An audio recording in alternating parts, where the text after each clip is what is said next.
Bonjour et bienvenue à vous tous. On se retrouve pour la troisième vidéo sur les lieux et monuments historiques de l'Oise. Aujourd'hui, je vous emmène à la découverte de l'abbaye de Notre-Dame et l'église Saint-Denis de Morienval. Cette vidéo aurait dû sortir quelque temps après celle sur le village de Morienval, mais je voulais l'avis de monsieur Nicolas Bilot de la société Aquilon et qui a déjà fait une vidéo sur l'art gothique ou roman avec le cadre de l'église Saint-Denis de Morienval. Monsieur Bilot est très occupé, mais il a réussi à me proposer un rendez-vous et à approuver ma vidéo. Je le remercie sincèrement et énormément. N'hésitez pas à aller voir sa vidéo sur Archivolt pour un complément de celle-ci. Je vous mets le lien en description.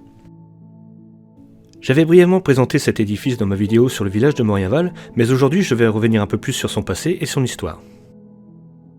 Les avis sont partagés quant au fondateur de l'abbaye Notre-Dame de Morienval, Dagobert pour certains, Charles II dit le Chauve pour d'autres. Les moniales ont toujours revendiqué une fondation par Dagobert sans que rien ne vienne certifier leurs prétentions. Une statue du roi mérovingien aurait orné la façade de l'église et aurait été enlevée au XVIe siècle avant d'être enterrée dans le chœur. Pourtant, malgré les recherches, elle n'a jamais été retrouvée. La tradition rapportée par le père Charles Lecointe et l'abbé Claude Carlier fait aussi remonter la fondation de l'abbaye par le roi Dagobert Ier. Cependant, aucun document ne permet de le prouver. Il est frappant que ni les différentes bulles pontificales ni aucun autre document d'archives ne fassent état de la date de fondation. Le plus ancien document se rapportant à l'abbaye est une charte de Charles le Simple datée de 920 confirmant une donation de Charles II.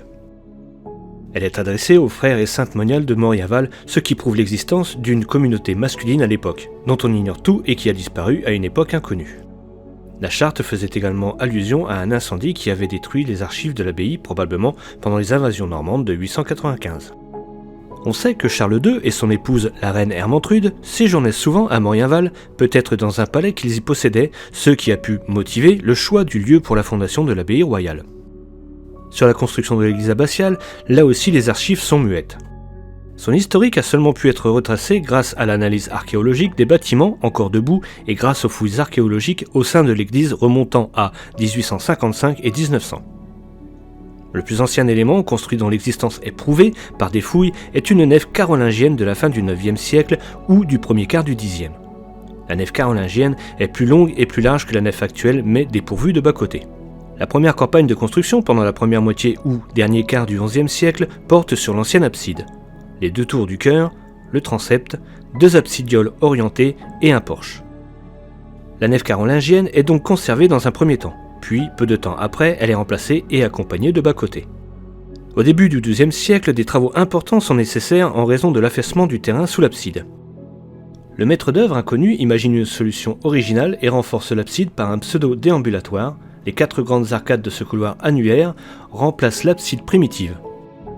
Au-dessus, les vastes fenêtres hautes procurent un abondant éclairage par la lumière naturelle. Il y aura quelques aménagements dans les siècles suivants, mais c'est en 1608 et 1690 qu'il y aura des campagnes de remaniement. La croisée du transept et la nef sont voûtées d'ogives et les fenêtres au nord sont agrandies. Et enfin, plusieurs campagnes de restauration et de reconstruction surviendront à partir de 1878 par l'architecte Paul Selmersheim et ensuite entre 1900 et 1903. Le comte Robert, premier frère du roi Eudes, est le premier abbé laïque connu de l'abbaye. Il transmettra ses titres à ses descendants, dont son petit-fils Hugues Capet, qui fut ainsi abbé de Morienval et d'autres abbayes. Après le départ des moines et de l'abbé, ces derniers firent bâtir une église à part, pas très loin de l'église Notre-Dame, qu'ils dédièrent à Saint-Denis pour leurs offices canoniales qui devint l'église paroissiale de Morienval. Seuls les moniales restèrent dans l'abbaye avec à leur tête une abbesse. La série des abbesses n'est connue qu'à partir du XIIe siècle. En voici quelques-unes. Pétronie I, la plus ancienne, obtint de Dreux de Pierrefonds, une terre située à Jolzy, dans le canton de Compiègne. Sous son gouvernement, le 1er septembre 1122, les reliques de saint Anobert, évêque de Sées, qu'on promenait alors dans les provinces, furent déposées durant la nuit dans le chœur de l'église, et se trouvèrent si lourdes le lendemain qu'on ne put jamais en soulever la chasse.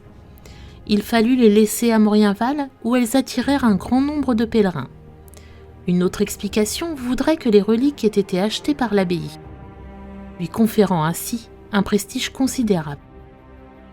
Mathilde, troisième abbesse, obtint vers 1150 de Pierre, évêque de Senlis, la réunion à son monastère de l'église de Béthencourt. Sous Pétronie II, qui lui succéda, le pape Alexandre III soumit par une bulle de 1176 l'abbaye à la règle de Saint-Benoît, confirmant d'ailleurs toutes ses propriétés. Après celle-ci vient Agnès de Viry, dont on connaît l'existence par sa tombe conservée dans l'église.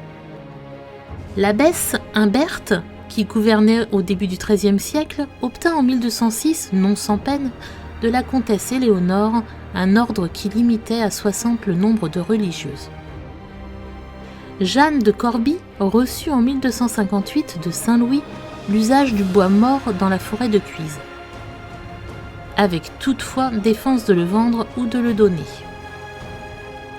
Adélaïde de Gréois se fit délivrer dans l'année 1319 par Philippe le Long la permission de conserver des droits de pâturage dans la forêt de Cuis. Jeanne d'Arçon, première abbesse commanditaire, fut installée en 1529. Elle marqua le gouvernement par l'institution de 12 chapelles. On trouve successivement après elle Anne de Villelume, de 1535 à 1560. Jeanne de Foucauld, à partir de 1526, qui abdiqua en 1580 en faveur de sa nièce Anne I de Foucauld. Celle-ci réforma l'abbaye vers 1640, obligeant les religieuses à la vie commune. Marie-Madeleine de Kerfilly de Serran lui succéda et fit rebâtir une partie de l'église en 1690. Autre abbesse, et probablement la dernière de l'abbaye royale de Morienval, Angélique du Bouchet de l'Escouret, devint abbesse en 1732 jusqu'à sa mort en 1743. Sous le ministère de cette dernière, les conduites scandaleuses et les paroles injurieuses deviennent la règle pendant les offices dans les deux églises, surtout à partir de 1734.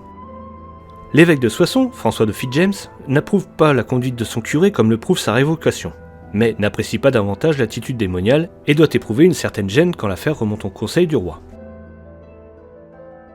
Une émeute du jeudi saint de 1742 va sonner le glas de l'abbaye. En effet, les jeudis et vendredis saints, les moniales distribuent des pains et des pois aux pauvres de Morienval, mais les 2 années précédentes ont été rudes et la famine menace. Des centaines de pauvres assiègent le couvent et ne sont calmés que par les coups de fusil à blanc des domestiques. À la mort de l'abbesse Lescoët, l'évêque, sous prétexte de protéger les moniales, fait part au roi Louis XV de sa décision de fermer l'abbaye, qui ne remplace pas l'abbesse, et rend un décret le 16 octobre 1743, annonçant la fin de l'abbaye. Dans un premier temps, la communauté rejette cette décision royale, mais finira par s'y plier. Le 1er juillet 1745, les 45 moniales sont réparties dans les abbayes voisines. En 1750, l'église paroissiale Saint-Denis est démolie aux grandes dames des habitants qui venaient de dépenser 2000 livres, environ 31 000 euros, pour la rénover, et l'église abbatiale de Notre-Dame devient ainsi paroissiale. Les années qui suivent verront l'église s'appauvrir et quelques restaurations et travaux à petit prix seront exécutés.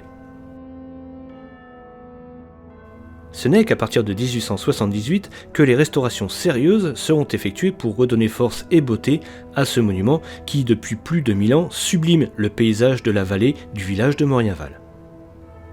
Ce monument continuera à passionner et fasciner encore beaucoup d'historiens, d'archéologues et de curieux comme moi qui s'émerveillent devant cet immense et splendide édifice qu'est l'église Saint-Denis de Morienval.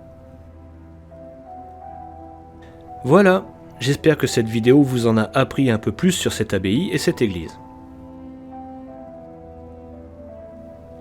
Merci d'avoir suivi cette vidéo, on se retrouve bientôt pour un autre lieu ou monument historique de l'Oise, et en attendant, n'hésitez pas à partir à la découverte de l'église de Morienval, dont les clés sont disponibles à la mairie, que je remercie au passage.